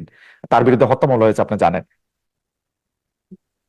ওনার বিরুদ্ধে তো হত্যা মামলা আপনার 71-এ ঘাতক দালাল নির্মূল কমিটিতে থাকার কারণে হয়েছে, এটা কি বাদী লিখেছেন? লিখেন নাই। শোনেন, আপনাকে আমি ব্যক্তি বিশেষের কথা বলবো না, তাহলে অন্যদের প্রতি ইনজাস্টিস করা হবে। এখানে অনেক মানে এখানে কিছু কিছু মামলা হয়েছে, এটা আমাদেরকে ব্যথিত করেছে, আমাদেরকে বিব্রতকর অবস্থায় ফেলেছে। এবং আপনাকে আমি নিশ্চিত করতে পারি এই সমস্ত মামলার পিছনে রাষ্ট্রের, সরকারের কারো কোন রকম, রাষ্ট্রটা আমি জানি না, রাষ্ট্র অনেক বড় ব্যাপার, আমাদের অন্তর্বর্তীকালীন সরকারের কারো কোন রকম মিনিমামতম সংশ্লিষ্টতা ছিল না, মিনিমামতম প্রণোদনা ছিল না, মিনিমামতম ডিরেকশন ছিল না। ব্যক্তিগতভাবে এই জিনিসগুলো করা হয়েছে। আমি ব্যক্তি স্পেসিফিক না ভাবে আপনাকে বলি, আমরা যখন দেখি একজন বৃদ্ধ মানুষকে, একজন বয়স্ক মানুষকে, বা একজন আপনার হুইল চেয়ার ব্যবহার করছে এরকম মানুষকে, বা একজন আপনার কম্পারেটিভলি অনেক পরিচ্ছন্ন ইমেজের মানুষকে, ধরেন আমি প্রফেসর মান্নানের কথা বলতে চাচ্ছি, ওনাদের বিরুদ্ধে যখন এরকম মামলা হয়, এটা তো কারো এনজয় করার কথা না, এটা তো কারো ভালো কথা না। কিন্তু আপনি বিচারিক প্রক্রিয়ার মধ্যে দিয়ে যতটুকু পারা যায় সেখানে আপনি ওনাদেরকে রিলিফ দেওয়ার চেষ্টা করবেন। এখন আমাদের সমাজে এরকম কোনো ধারণা আছে যে একটা মানুষ যদি খুব মানে ফেমাস হয়, বা একটা মানুষ যদি খুব জনপ্রিয় হয়, হয়তো উনি কোনো অপরাধ করতে পারেন না। কিন্তু ধরেন আমি আপনাকে, সরি আমি নূর ভাইয়ের কথা বলছি, ধরেন আসাদুজ্জামান নূর ভাইয়ের গ্রেফতার নিয়ে অনেক প্রশ্ন উঠেছে। উনাকে ঢাকার হত্যা মামলা নিয়ে যদি গ্রেফতার করা হয়, এটা কিন্তু প্রশ্ন ওঠারই কথা। তো আমরা পরে ইনভেস্টিগেট করে দেখলাম ওনার বিরুদ্ধে নীলফামারীতেও মামলা হয়েছে। এখন খালেদ, আপনি আমাকে বলেন, নীলফামারীতে তো উনার এলাকাতে তো কিছু মৃত্যুর ঘটনা ঘটেছিল, ওনার গাড়ি ভরে হামলার পর কিছু এক্সট্রা জুডিশিয়াল কিলিং হয়েছিল, এটাতে ওনার জিরো ইনভলভমেন্ট থাকতে পারে। কিন্তু ওইটার কারণে যদি স্থানীয়ভাবে কেউ মামলা করে, আমি কি তারে বলবো যে নূর ভাই অত্যন্ত ফেমাস অভিনেতা, খবরদার ওনার বিরুদ্ধে মামলা করবা না? আমার কি অধিকার আছে? আমার শুধু এইটা দেখার আছে বিচারিক প্রক্রিয়ার মধ্যে দিয়ে ডিউ প্রসেসটা যেন কনফার্ম করা হয়। আমার শুধু একটাই জানার ইচ্ছা, আপনার কাছ থেকে তো জীবনে বহুবার বহু আইনি সমস্যা নিয়ে আপনার কাছে গিয়েছে, মামলা হয়েছে, ভালো কথা, তার বিরুদ্ধে মামলা চলতেই পারে, তাকে গ্রেফতার করাটা খুব প্রয়োজন ছিল। মানে রিপোর্ট চলতে পারে, তিনি আদালতে হাজিরা দিতে পারতেন, জামিন থাকতে পারতেন, তাকে রিমান্ডে নেওয়া, রিমান্ড চাওয়া, রিমান্ড নেওয়া, এগুলি খুব জরুরি ছিল। মানে আমি just জানতে চাচ্ছি, আমার কিন্তু আসাদুজ্জামান নূরের প্রতি কোনো আলাদা আলাদা কোনো রকম কোনো জায়গা থেকে আমি বলছি না, মানে আমি শুধু জানতেই চাচ্ছি। দেখেন, আমি যদি আপনার সরকারে না থাকতাম আমি অনেক কিছু বলতে পারতাম। এখানে একটা যৌথ দায় দায়িত্বের ব্যাপার আছে। কোনো কিছু যদি আমার ভালো না লাগে, এটা দায় দায়িত্ব আমার থাকবে, ভালো না লাগলেও। ফলে আমি এটা কারো কোনো এখানে আমার সমালোচনার অধিকার নাই, কারণ আমি সরকারের অংশ। তবে আপনাকে আমি একটা জিনিস তো বললাম যে আমাদের সরকারের আমলে কিছু কিছু জিনিস হচ্ছে যেটা আমাদের কোনো রকম সংশ্লিষ্টতা নাই, এবং আমরা এটা এনজয় করছি না, আমাদের ভালো লাগছে না। আপনাকে একটা জিনিস শুধু মনে করিয়ে দিচ্ছি, 15টা বছর একটা দল ক্ষমতায় ছিল, তারা সমস্ত প্রশাসন নিজের মতো সাজিয়েছে। এই পুলিশে যত মানুষ আছে তাদের মধ্যে অর্ধেক তাদের আমলে অ্যাপয়েন্ট করা, অর্ধেক পত্রিকা রিপোর্ট আছে, আপনি দেখবেন সমস্ত প্রশাসন তাদের সাজানো। সমস্ত কিছুতে আমাদের ইচ্ছার প্রতিফলন আমরা এখনো ঘটাতে পারি নাই। অনেক ক্ষেত্রে কিছু কিছু জিনিস হচ্ছে যেটা হয়তো আমাদের এই 15 বছরের ফ্যাসিস্ট গভর্নমেন্ট না থাকলে, নিয়মিত সরকার পরিবর্তন না হলে আমরা আরো অনেক ভালোভাবে কন্ট্রোল করতে পারতাম। তবে আমরা কন্ট্রোল বাড়াচ্ছি। নূর ভাইয়ের সময়ে সরকারের আমলে নিয়োগ করা পুলিশরাই তাকে গ্রেপ্তার করে নিয়ে যাচ্ছে, ব্যাপারটা কি এরকম? নূর ভাইয়ের আমলে, আমি তো নূর ভাইয়ের প্রসঙ্গে এটা বলি নাই। আমি বলতে চাচ্ছি, ধরেন কিছু কিছু ক্ষেত্রে ঘটনা ঘটে, ধরেন আমরা হয়তো কোনো একটা জিনিস জানছি না, বাট হয়তো আমাদেরকে বিব্রত করার জন্য কিছু মামলা হচ্ছে। এইবার এটা পরিষ্কার। হ্যাঁ, আমাদের সময় খুব শেষ। এই প্রশ্নটার উত্তর কি আপনি একটু দিবেন? এটা হয়তো আমার অন্য প্রশ্নের জন্য একটু হারিয়ে গেছে, যে মামলা প্রত্যাহারের তদবির ও লেনদেনের ব্যাপারটি ঠেকানোর জন্য আপনারা কি করছেন? স্বতন্ত্র স্বাধীন প্রসিকিউশন সার্ভিস গঠনের আপনাদের কোনো পরিকল্পনা রয়েছে কিনা? আমার এবার খুব দ্রুত আপনাকে 5-6টি প্রশ্ন করে ফেলতে হবে।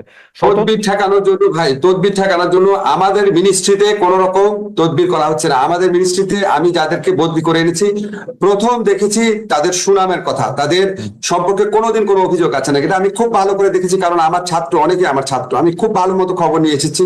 যাদের সম্পর্কে মিনিমামতম অভিযোগ ছিল, বিশেষ করে আর্থিক অভিযোগ, তাদেরকে আমার অন্তত মিনিস্ট্রিতে আমি রাখার চেষ্টা করে মিনিস্ট্রি থেকে আমি সরিয়ে দিচ্ছি। শুধু যে এই কারণে সরিয়েছি এটা না, কাজে যাদেরকে সরিয়েছি সবাইকে আপনারা এরকম ভাববেন না। পলিটিক্যাল নিপীড়নের অংশ ছিল কেউ কেউ, তাদেরকেও সরানো হয়েছে। আমরা আমাদের মিনিস্ট্রির চেষ্টা করছি। এখন ধরো একদম রুট লেভেলে যদি কোনো তদবির হয়, আমরা একটা ওপেন আহ্বান আছে, আমাদের কাছে জানালে অবশ্যই আমরা ব্যবস্থা নিব। আর প্রসিকিউশন সার্ভিস যে আপনি করার কথা বলেছেন, এই আইন করে নতুন প্রসিকিউটর আমি নিয়োগ দিতে কমপক্ষে 6 মাস লাগবে। এখন যারা প্রসিকিউটর আছে, এপিপি আছে, তারা সবাই আওয়ামী লীগের আমলের ক্যাডার টাইপের আইনজীবী আছে তাদের মধ্যে কেউ কেউ, আওয়ামী লীগের চেয়েও বেশি আওয়ামী লীগ, অনেক অত্যাচার নিপীড়নে তাদের অংশগ্রহণ আছে। এখন আমি 6 মাস এদিকে রাখবো? আপনাকে যে আমি বললাম যে কিছু কিছু ক্ষেত্রে যে কিছু ঘটনা ঘটে যেটা 15 বছর সাজানো কারণ আমি পারি না। আমি আপনাকে একটা ঘটনা বলি, নাম বলবো না। একটা ঘটনার ক্ষেত্রে আমি খবর নিয়ে দেখলাম যে আচ্ছা, ওনার ক্ষেত্রে আপনার ধরেন জামিন হলো না কেন, ঠিক আছে? তখন আমরা দেখলাম যে এখানে সরকার পক্ষের যে আপনার আইনজীবী ছিল, তিনি এমন একটা ভূমিকা রেখেছেন যেটা আমাদের প্রত্যাশিত ছিল না। এখন ওই আইনজীবী কি সরল বিশ্বাস এটা করেছেন, নাকি আমাদের প্রশ্নবিদ্ধ করেছেন? এই সমস্ত প্রশ্ন রিজলভ করতে হলে আমাকে তো ইমিডিয়েটলি এই পিপিপি, এপি, জিপি, পিপি এগুলিকে নতুন করে সাজাতে হবে। এখন আমি আইন করতে চাই, ইনের আইডিয়াল ওয়ার্ড অবশ্যই করতে চাই, কিন্তু করে তাহলে আমাকে 6 মাস এই ধরনের বিভিন্ন স্যাবোটাজের জন্য অপেক্ষা করতে হবে। ফলে আমরা নিয়োগ দিয়ে, কিন্তু আপনাকে একটা কথা বলি, আমাদের আমলে অবশ্যই স্বাধীন প্রসিকিউশন সার্ভিসের আইনটা করা হবে। আইন করার পর দরকার হলে আমরা এখনকার যারা আছেন তাদেরকে আর রাখা হবে কিনা এটা চিন্তা করবো, এবং পরীক্ষার মাধ্যমে নিয়োগকৃতদের অ্যাপয়েন্ট করার চেষ্টা করব। আমাদের গবেষক দলের একজন সদস্য এই মুহূর্তে আপনি যখন কথা বলছিলেন তখন আমাকে একটি সংবাদের কাটিং আমাকে পাঠিয়েছেন। সেটা হচ্ছে প্রধান উপদেষ্টা ডক্টর ইউনূস ও উপদেষ্টা নাহিদকে নিয়ে কটূক্তির কারণে নালিশি মামলা হয়েছে। প্রফেসর আসিফুজ্জামান, আমি কি বলবো, everything reminds me of the past regime. তো আপনার কাছে ওইরকম মনে হচ্ছে কিনা, যে এই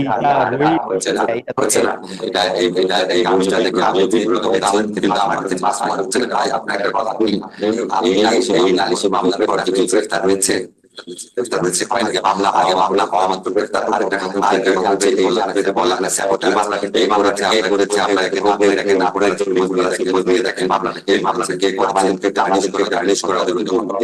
দেশে আছেন আপনি পরিষ্কার করছেন এই প্রশ্ন তোলার জন্য করেছিলেন। দেখেন বাংলাদেশে আমাদের কিছু ভয় কিছু ভয় আপনি কত সময় যেকোনো বিষয়ের সংবিধান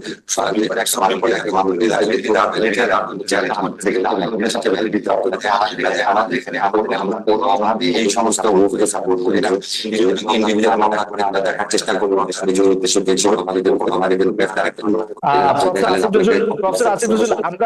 আমরা আসলে আপনাকে খুব ভালো শুনতে পাচ্ছি না। সেটা হতে পারে যে কোনো ধরনের আবারও একটা বৈদ্যুতিক সংযোগে কোনো একটা পরিবর্তন হলো কিনা সেটা আমি বুঝতে পারতেছি না। এখন কি আমি জানি না এখন আপনার বক্তব্য পরিষ্কার কিনা, কারণ আমি এটি পারছি যে আপনি এটি বলেছেন, অতটুকু পর্যন্ত আমি শুনেছি যে আপনি এটি সমর্থন করছেন না, কিন্তু বাকিগুলি আর আমি বুঝতে পারিনি। আমার দর্শকরাও মনে হয় না বুঝতে পেরেছে এটি, হয়তো কোনো কারণে। এখনই কি একটু কথা বলবেন? শুনতে পাচ্ছেন? আমি একটি ইকো সহ এখন শুনতে পাচ্ছি, সেটি ঠিক আছে। আহ আমাদের দর্শক আমাদের প্রবাসীরা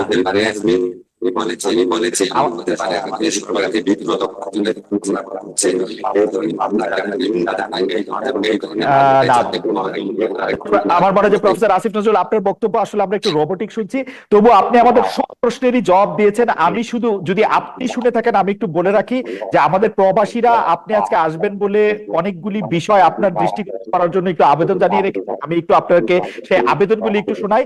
আর আরেকটা জিনিস হচ্ছে যে 43তম বিসিএস এ আমাদের যেসব ভাই বন্ধু ছেলে, তারা বলছে যে তাদের চাকরির নোটিফিকেশন, গেজেট নোটিফিকেশন হচ্ছে না 9 মাস বা 10 মাস। আপনি সেটি সদয় অবগতির জন্য, তারা এই ভাষাই ব্যবহার করেছেন যে আপনার সদয় অবগতির জন্য তারা আমার মাধ্যমে আপনাকে এটি জানিয়েছেন। আমাদের প্রবাসীরা যে দাবিগুলি তার দুই একটি আমি আপনাকে শোনাতে চাই। যে তার মধ্যে রয়েছে যে প্রবাসীদের জন্য আপনি অনেক কিছু করেছেন, যেমন আমরা দেখলাম প্রবাসী ব্যাংকের বা রেমিটেন্স পাঠানোর সংস্কার এবং ইত্যাদি বিষয়ে আপনি আসলে উদ্যোগ নিয়েছেন, কিন্তু তারা তাদের নিরাপত্তা, রাষ্ট্রীয় ক্ষমতায় অংশগ্রহণ করার জন্য তাদের কোনো সুযোগ থাকছে কিনা, আইন কানুনের ক্ষেত্রে তাদের বিশেষ, আমি আমি আমি আপনার অনুমতি নিয়ে সেটি আবার একটু পড়ে শোনাচ্ছি যে কি কি দাবি সেটি সামনে আসছে। সেটির মধ্যে প্রধান যে দাবি আছে যে সেটি হলো যে কোনো একটি সংরক্ষিত জায়গায় বা সংসদে সংরক্ষিত কোনো একটি বিষয় করা যায় কিনা, যাতে রেমিটেন্সে যারা আছেন, রেমিটেন্স যোদ্ধা যারা আছেন, যাদেরকে রেমিটেন্স যোদ্ধা বলা হচ্ছে বা প্রবাসী রেমিটেন্স পাঠাচ্ছেন যারা, তারা যেন এই বিষয়টিতে অংশগ্রহণ করতে পারেন। তো এরকম কিছু দাবি আছে যে তারা যেন নির্বিঘ্নে, আমি আজকে দেখছিলাম যে আপনি অলরেডি বলেছেন যে প্রবাসীরা দেশে গেলে যে তাদেরকে হয়রানি করা হয়, এটি অনেক আগে থেকে তারা, আপনি দেখছেন। এই বিষয়টিও আপনি আসলে খেয়াল রাখবেন, প্রবাসীদের সহায় সম্পত্তি যা আছে তা যেন ঠিকমতো থাকে, ব্যাংকের টাকা, এই ব্যাপারে তারা আপনার কাছে একটু আলাদা করে আমার মাধ্যমে তারা একটু বলতে চেয়েছেন। তো এই পর্যন্তই আসলে বলার ছিল। প্রফেসর আসিফ নজরুলকে যদি আমরা একটু শুনতে পারতাম, যে দর্শকদের উদ্দেশ্যে তার শেষ বক্তব্য শুনে আমরা আজকে অনুষ্ঠান শেষ করতে পারতাম। অনেকক্ষণ সময় তিনি আমাদের দিয়েছেন। প্রফেসর আসিফ নজরুল,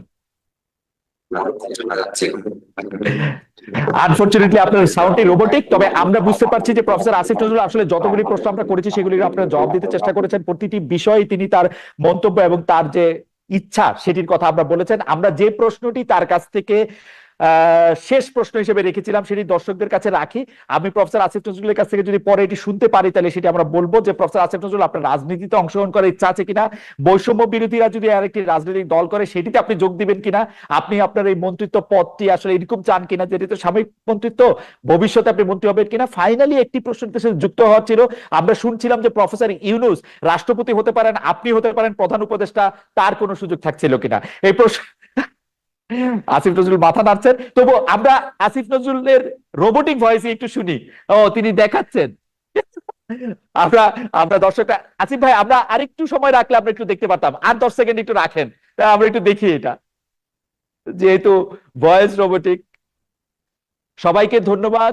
রাজনীতি না, ঠিক আছে। প্রফেসর আসিফ নজরুলকে আমরা ধন্যবাদ জানাই। দর্শক, আপনাদের 35,000-এর মতো দর্শক একসাথে দেখেছেন। আমরা নিশ্চয়ই আমাদের বৃহস্পতিবারের নিয়মিত শোতে আসবো, সে সময় আমরা আরো নতুন অতিথিদের নিয়ে আসবো এবং তাদের সাথে আমরা কথা বলবো। প্রফেসর আসিফ নজরুল, আমাদের আন্তরিক ধন্যবাদ জানবেন। দর্শক, আপনাদেরকে অনেক অনেক ধন্যবাদ।